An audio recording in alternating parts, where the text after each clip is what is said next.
유력 후보 간 격차가 1%포인트 미만 초접전으로 치러진 이번 선거에서 개국 공신이 된 안철수 국민의당 대표가 윤석열 당선인의 인수위원장을 맡을 가능성이 제기됐다.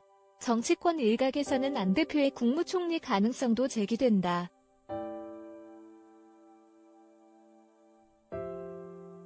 뉴시스는 3월 10일 제20대 윤석열 대통령 당선인의 대통령직 인수위원회 위원장에 안철수 국민의당 대표가 내정됐다고 보도했다.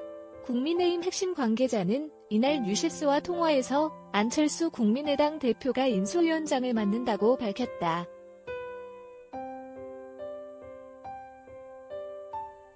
윤 당선인과 안 대표는 대선을 6일 남긴 지난 3일 깜짝 후보 단일화를 하면서 대통령직 인수위원회와 공동정부 구성까지 함께 협의하겠다고 밝혔다.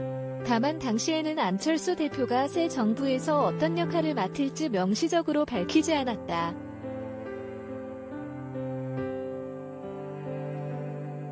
이번에 안철수 대표가 인수위에 들어가게 되면 단일화 합의문에 명시된 인수위 구성부터 운영을 함께 한다는 약속을 이행한다는 의미가 있을 뿐 아니라 윤 당선인과 안 대표가 선언한 국민통합정부 구성을 위한 첫 삽을 뜨게 되는 셈이다.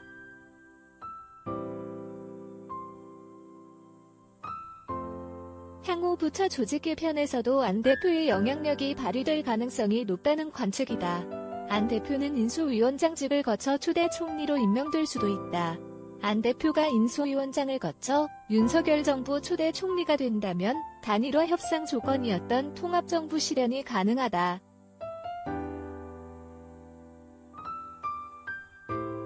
윤석열 당선인 비서실장에는 장제원 의원이 유력한 것으로 알려졌다. 이른바 윤핵관으로 불리는 장제원 의원은 윤 후보가 각종 사안에 대해 신중을 터놓고 논의하는 것으로 알려져 있다. 또 선거 막판 윤안 단일화 협상에서 결정적인 역할을 한 만큼 인수위를 통해 공식된 판을 가능성이 높은 것으로 보인다.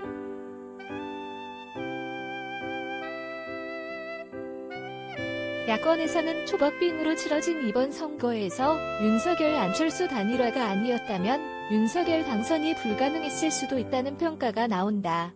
단일화하기 전까지 안철수 대표는 여론조사에서 5에서 10% 지지율을 기록했는데 안철수 대표가 완주를 택했다면 중도와 보수 표심이 분산됐을 수 있다는 것.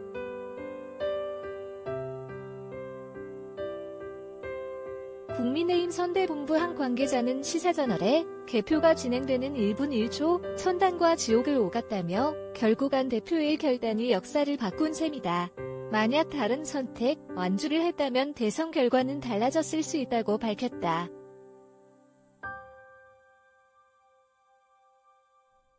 윤석열 당선인은 국민의힘 당사에 도착한 뒤에도 안철수 대표를 확실히 챙기는 모습이었다.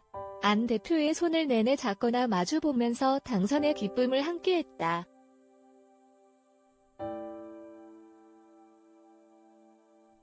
윤 당선인은 당선 소감에서도 안철수 대표를 명확히 언급했다. 저와 국민의힘, 안철수 대표와 함께한 국민의당의 승리라기보다는 위대한 국민의 승리가 아닌가 생각한다면서도 국민의당과 빠른 시간 내 합당의 외연을 넓히고 더 많은 국민들의 지지를 받아 선진화된 대한민국을 만들도록 하겠다고 밝혔다.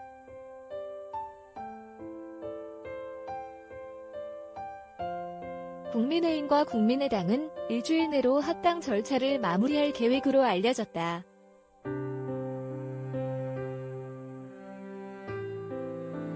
강나연 콜론 내연, 캔의 터프포스트, K야.